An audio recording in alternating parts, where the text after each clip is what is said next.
ഗൗരി നേരെ ഋഷിന്റെ അടുത്ത് പോയി ചോദിച്ചു, നിനക്ക് ശരിക്കും പച്ചമരുന്ന് ഉണ്ടാക്കാൻ അറിയോ? അപ്പോ അന്ന് അമ്മയ്ക്ക് വേണ്ടി നീ തന്ന ടാബ്ലറ്റ് അത് നീ ഉണ്ടാക്കിയതാണോ? ഋഷിൻ അവൾക്ക് മറുപടിയൊന്നും കൊടുത്തില്ല. ആരതിയിൽ മരുന്ന് പ്രവർത്തിച്ചു തുടങ്ങിയോ എന്ന് അവൻ ശ്രദ്ധിച്ചു. ആ മരുന്ന് ശരിക്കും ഫലിക്കുമോ എന്നറിയാൻ എല്ലാവരും അതീവ ആകാംക്ഷയോടെ ആരതിയെ തന്നെ ഫോക്കസ് ചെയ്തിരുന്നു. അരമണിക്കൂർ കഴിഞ്ഞപ്പോൾ ആരതിയുടെ അവസ്ഥയിൽ ചെറിയൊരു മാറ്റം കണ്ടു. എന്നിട്ടും അവൾ കണ്ണു തുറന്നില്ല. ഋഷി, ഇതെന്ത് പറ്റി? എന്താ ഇവൾ ഇപ്പോഴും കണ്ണു തുറക്കാത്തത്? വേറെന്തെങ്കിലും പ്രശ്നമുണ്ടോ? ഭവീൻ ആശങ്കയോടെ ചോദിച്ചു. ഋഷിൻ ഡോക്ടറോട് പറഞ്ഞു, ഡോക്ടർ പ്ലീസ് ആരതിയുടെ പൾസ് ഒന്ന് നോക്കൂ. ഡോക്ടർ ഉടൻ തന്നെ പൾസ് പരിശോധിച്ച് പറഞ്ഞു, പൾസ് പതി ഇമ്പ്രൂവ് ആയി വരുന്നുണ്ട്. ആ, ഭവീൻ പേടിക്കണ്ട, ആരതിയിൽ മരുന്ന് പ്രവർത്തിച്ച് തുടങ്ങിയിട്ടുണ്ട്. മാക്സിമം 10 മിനിറ്റിനുള്ളിൽ അവൾ കണ്ണു തുറക്കുമെന്ന് പ്രതീക്ഷിക്കാം. ഋഷിൻ ആത്മവിശ്വാസത്തോടെ പറഞ്ഞു. നമുക്ക് കാത്തിരിക്കാം. ഭവീനും ഇപ്പോൾ ആ പ്രതീക്ഷയുണ്ടായിരുന്നു. ഇവനെ വിശ്വസിക്കരുത് ഭവീൻ സർ. ഇവന്റെ മരുന്ന് ഒരു ഫലവും ചെയ്യുമെന്ന് എനിക്ക് തോന്നില്ല. അവൻ നിങ്ങളെ പറ്റിക്കുക.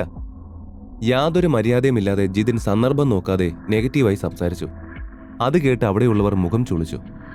ഓഹോ, അപ്പോ നിനക്ക് ഈ ഹെർബൽ മെഡിസിനെ കുറിച്ച് എല്ലാം നന്നായി അറിയാമെന്നാണോ നീ പറയുന്നത് ജിതിൻ? ഭവീൻ ഒറ്റ പുരുകം പൊക്കി ചോദിച്ചു. പിന്നെ ജിതിൻ വാ തുറന്നില്ല. ഇവിടെ ചാർക്കോൾ ഉണ്ടായിട്ടും ഇവൻ തീ കൂട്ടാൻ അതെടുത്തില്ല. ഞങ്ങളുടെ ഷർട്ടില്ലെങ്കിൽ ഇവൻ എന്ത് ചെയ്തേനെ? മരുന്നിന് തീ ഉണ്ടാക്കാൻ അത് തന്നെ വേണ്ടി വന്നില്ലേ? അതില്ലെങ്കിൽ ഇവന് മരുന്നുണ്ടാക്കാൻ പറ്റില്ലായിരുന്നു. അവന് ഷർട്ടില്ലാതെ നിൽക്കുന്ന അമർഷം നല്ലോണം ഉണ്ടായിരുന്നു.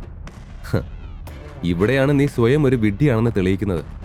ചാർക്കോളിൽ അനാവശ്യമായ കെമിക്കൽസ് ഉണ്ടാവും. അതൊരിക്കലും ഇങ്ങനെ ഒരു മരുന്ന് തയ്യാറാക്കാൻ ഉപയോഗിക്കാൻ പറ്റില്ല. നിങ്ങൾ രണ്ടുപേരും ധരിച്ച ബ്രാൻഡഡ് ഷർട്ട് 100% കോട്ടൺ ആണ്. അതായത് നല്ല കോട്ടൺ കൊണ്ടാണ് നിർമ്മിച്ചത്. അതുകൊണ്ടാണ് ഞാനത് ഉപയോഗിച്ചത്. ഇത്തവണ ഋഷിന്റെ വിശദീകരണം മറ്റുള്ളവർ അംഗീകരിച്ചു. ആരതി സുഖം പ്രാപിക്കുന്നത് നോക്കി കാത്തിരിക്കുമ്പോൾ പെട്ടെന്ന് ആകാശം ഇരുണ്ടു തുടങ്ങി. തണുത്ത കാറ്റ് വീശിയടിച്ചതോടെ ചുറ്റുമുള്ള മരങ്ങൾ അങ്ങോട്ടും ഇങ്ങോട്ടും ആടാൻ തുടങ്ങി. മഴ പെയ്യുന്നു തോന്നുന്നു. ഗൗരി ആകാശത്തേക്ക് നോക്കി പറഞ്ഞു. അയ്യോ, ഈ സമയത്ത് മഴ പെയ്താൽ അത് നല്ല കനത്ത മഴയാവും. അപ്പോൾ നമ്മൾ എന്തു ചെയ്യും? പ്രാർത്ഥനയുടെ ചോദ്യം ആശങ്കാജനകമായിരുന്നു. അതിലൊരു സംശയം വേണ്ട. ഇവിടെ നിന്നാൽ ആപത്താണ്. നമുക്ക് കുറച്ച് ഉയരമുള്ള സ്ഥലത്തേക്ക് പോകുന്നതാവും നല്ലത്. മഴ പെയ്താൽ തിരമാലകൾ കൂടുതൽ ശക്തിയിൽ ആഞ്ഞടിക്കാൻ തുടങ്ങും. തീരത്ത് വെള്ളം കരകവിഞ്ഞ് വെള്ളപ്പൊക്കം ഉണ്ടാവാൻ വരെ സാധ്യതയുണ്ട്. അതുകൊണ്ട് നമ്മൾ ഇവിടെ നിന്ന് മാറണം. ഇവിടെ ഒരു സുരക്ഷിതത്വമില്ല. ഋഷിൻ ആകാശത്തേക്ക് നോക്കി പ്രാർത്ഥന പറഞ്ഞതിനോട് അനുകൂലിച്ചു. ജിതിൻ, നമുക്ക് ഈ ടെന്റുകൾ മറ്റെവിടേക്കെങ്കിലും മാറ്റിവെച്ചാലോ? ഭവീൻ അവനോട് ചോദിച്ചു. ഭവീൻ, നിങ്ങൾ പേടിക്കണ്ട.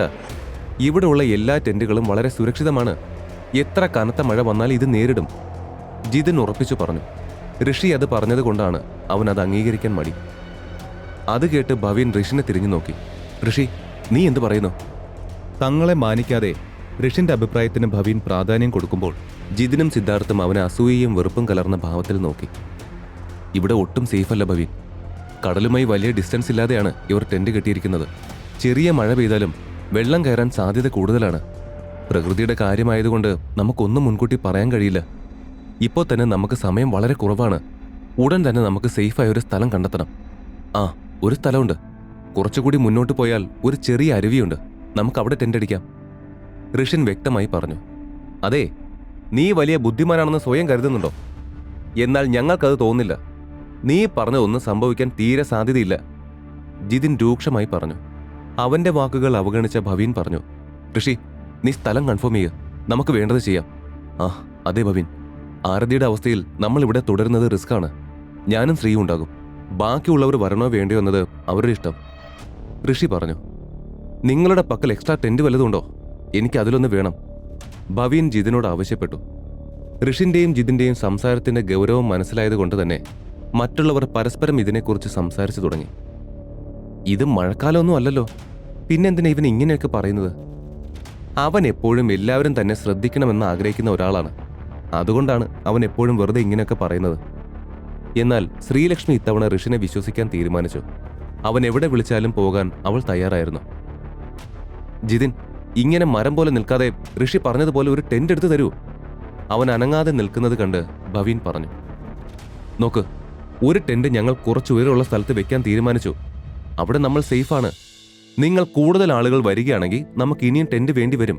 അത് നിങ്ങൾക്ക് തന്നെ ഇവരോട് ആവശ്യപ്പെടാം. ഋഷിൻ പറഞ്ഞു തീർന്നതും എല്ലാവരും പരസ്പരം നോക്കി.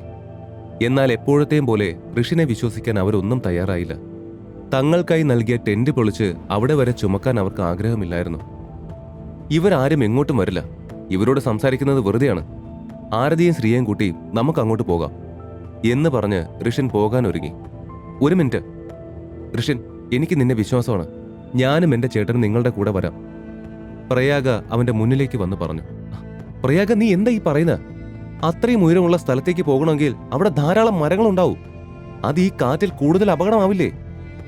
അവളുടെ സഹോദരൻ അവളെ പിന്തിരിപ്പിക്കാൻ നോക്കി. അവരുടെ മറ്റു കുടുംബാംഗങ്ങളും പ്രയാഗയെ അവരുടെ കൂടെ നിർത്താൻ ശ്രമിച്ചു. എന്നാൽ അവൾ ഋഷിനൊപ്പം പോകുന്നതിൽ ഉറച്ചു നിന്നു. അർദ്ധബോധാവസ്ഥയിലായ ആരതിയെ ഭവീൻ ചുമന്നു. 2 ടെന്റുകൾ ഉണ്ടാക്കാൻ ആവശ്യമായ സാമഗ്രികളുമായി ഋഷൻ വന്നു. അവർക്കൊപ്പം ശ്രീലക്ഷ്മിയും പ്രയാഗയും അവിടെ നിന്ന് നടക്കാൻ തുടങ്ങി. ഋഷിൻ പറഞ്ഞതുപോലെ കുറച്ച് പരന്ന പ്രദേശത്ത് കയറി ടെന്റ് അടിക്കാൻ അവർ തീരുമാനിച്ചു. ആരതിയെ താഴെ ഇറക്കി അവളെ നോക്കാൻ ശ്രീലക്ഷ്മിയെ ഏൽപ്പിച്ച് ഭവീനും ഋഷിനൊപ്പം ടെന്റ് അടിക്കാൻ പോയി. പ്രയാഗയും അവരെ സഹായിക്കുന്നുണ്ട്. അതിനിടയിൽ പെട്ടെന്ന് ശ്രീലക്ഷ്മിയുടെ നിലവിളി കേട്ടു. ഋഷി, ഭവീൻ, പെട്ടെന്ന് ഇങ്ങോട്ട് വാ. അവിടെ ആരതി ഉണർന്നിരിക്കുന്നത് കണ്ടപ്പോൾ ഭവീന് സന്തോഷം അടക്കാനായില്ല. ആരതി, നീ ഉണർന്നോ? എനിക്കിപ്പോഴാ ശ്വാസം നേരെ വീണത്. അവൻ ഓടിച്ചെന്ന് അവളെ കെട്ടിപ്പിടിച്ചു. അവന്റെ കണ്ണിൽ നിന്ന് കണ്ണുനീർ നിർത്താതെ ഒഴുകാൻ തുടങ്ങി. ഭവി, എനിക്കെന്താ പറ്റിയത്? ആരതി ആശയക്കുഴപ്പത്തോടെ ചോദിച്ചു. ബോധം തിരിച്ചു കിട്ടിയെങ്കിലും അവൾ പഴയ അവസ്ഥയിലേക്ക് പൂർണ്ണമായി തിരിച്ചെത്തിയിട്ടില്ല. എല്ലാം എന്റെ തെറ്റാണ്. ഞാൻ നിനക്ക് പറിച്ചു തന്ന ആ പഴമാണ് നിന്റെ ജീവൻ എടുക്കാൻ നോക്കിയത്. ഭാഗ്യത്തിന് അതിൽ നിന്ന് ഋഷി നിന്നെ രക്ഷിച്ചു. ഭവീൻ അവളുടെ നെറ്റിയിൽ ചുംബിച്ചുകൊണ്ട് ആർദ്രമായി പറഞ്ഞു. അപ്പോഴേക്ക് അവന്റെ മുഖത്തെ പിരിമുറുക്കം മാറി. ആരതിയോടുള്ള അവന്റെ സ്നേഹം ആ കണ്ണുകളിൽ ഒരു നക്ഷത്രം പോലെ തിളങ്ങി. അവർ രണ്ടുപേരും തമ്മിലുള്ള സ്നേഹപ്രകടനങ്ങൾ കണ്ട ശ്രീലക്ഷ്മി പ്രതീക്ഷയോടെ ഋഷിനെ തിരിഞ്ഞു നോക്കി. അവനും ആ സമയം അവളെ തന്നെ നോക്കി നിൽക്കുന്നുണ്ടായിരുന്നു. അവൾ തിരിഞ്ഞു നോക്കിയപ്പോൾ അവൻ എന്താണെന്ന മട്ടിൽ ഒരു പുരികമുയർത്തി. അത് കണ്ട് ശ്രീലക്ഷ്മിയുടെ മുഖം നാണം കൊണ്ട് ചുവന്നു. അവളെ നോക്കി നിൽക്കെ മഴത്തുള്ളികൾ ചെറുതായി വീഴാൻ തുടങ്ങിയത് ഋഷൻ ശ്രദ്ധിച്ചു. മഴ പെയ്തു തുടങ്ങിയിരിക്കുന്നു, ഞാൻ ആ ടെന്റുകൾ കെട്ടാൻ നോക്കട്ടെ എന്ന് പറഞ്ഞ് അവൻ ബാക്കി പണികൾ പെട്ടെന്ന് ചെയ്തു. അവസാന കയർ കെട്ടി തീർന്നപ്പോഴേക്കും ഒരു വലിയ ഇടിമിന്നലുമായി മഴ പെയ്യാൻ തുടങ്ങി. ഋഷി, നീ പറഞ്ഞതുപോലെ ഈ മഴ കണ്ടിട്ട് കുറച്ച് ശക്തി കൂടിയതാണെന്ന് തോന്നുന്നു. ഈ സമയത്ത് ഞാൻ ഇങ്ങനൊരു മഴ ഒരിക്കലും പ്രതീക്ഷിച്ചിരുന്നില്ല. പ്രയാഗ മഴ നോക്കി ഭയത്തോടെ പറഞ്ഞു. നീ പേടിക്കണ്ട, നമ്മൾ നല്ല സ്ഥലത്തേക്കാണ് വന്നിരിക്കുന്നത്. ഇവിടെ ഇരുവശവും ചരിവുകൾ ഉള്ളതിനാൽ മഴവെള്ളം അതുവഴി ഒലിച്ചു പോകും. എത്ര വലിയ മഴ പെയ്താലും വെള്ളം കയറാൻ സാധ്യതയില്ല. നമ്മളിവിടെ സേഫാണ്. ഋഷൻ അവളെ ആശ്വസിപ്പിച്ചു. നീ പറഞ്ഞതെല്ലാം ശരിയാണ് ഋഷി. നീ ഉള്ളതുകൊണ്ടാണ് എൻ്റെ ആരതി രക്ഷപ്പെട്ടത്. നീ പറഞ്ഞതുകൊണ്ടാണ് ഞങ്ങൾ എല്ലാവരും ഇപ്പോൾ സേഫായി ഇരിക്കുന്നത്. Thank you Rishi, thank you so much. Bhavin ആത്മാർത്ഥമായി നന്ദി പറഞ്ഞു. ഭവീൻ, അവിടെ ഉണ്ടായിരുന്നവരെല്ലാം എന്നെ വിമർശിച്ചപ്പോൾ നീ മാത്രമാണ് എന്നെ വിശ്വസിച്ചത്. അതിലും വലുതൊന്നുമില്ല. എന്തിന്, എൻ്റെ ഭാര്യ പോലും എന്നെ സംശയത്തോടെയാണ് നോക്കിയത്. എന്നിരുന്നാലും ഞാൻ പറഞ്ഞതെല്ലാം നിങ്ങൾ കേട്ടതിന് ഞാനാണ് നിങ്ങളോട് നന്ദി പറയേണ്ടത്. ഋഷി അത് പറഞ്ഞതും ശ്രീലക്ഷ്മിക്ക് കുറ്റബോധം തോന്നി. അപ്പോഴാണ് അവൾ മറ്റൊരു കാര്യം മനസ്സിലാക്കിയത്. ഋഷിനെ ആരെങ്കിലും വിമർശിക്കുകയും അപമാനിക്കുകയും ചെയ്യുമ്പോഴാണ് താനും അത് ശ്രദ്ധിക്കുന്നത്. അവന്റെ കാര്യത്തിൽ താൻ പലപ്പോഴും വേണ്ടത്ര ശ്രദ്ധ കൊടുത്തിട്ടില്ല എന്ന് അവൾക്ക് തോന്നി. അവൾ എന്തോ പറയാൻ തുടങ്ങുമ്പോഴേക്കും ഋഷി പറഞ്ഞു. ഇപ്പോൾ തന്നെ മഴ പെയ്തു തുടങ്ങിയിരിക്കുന്നു. ഇങ്ങനെ താങ്ക്സ് പറഞ്ഞു നിന്നാ നമ്മൾ ആകെ നനഞ്ഞു പോവും.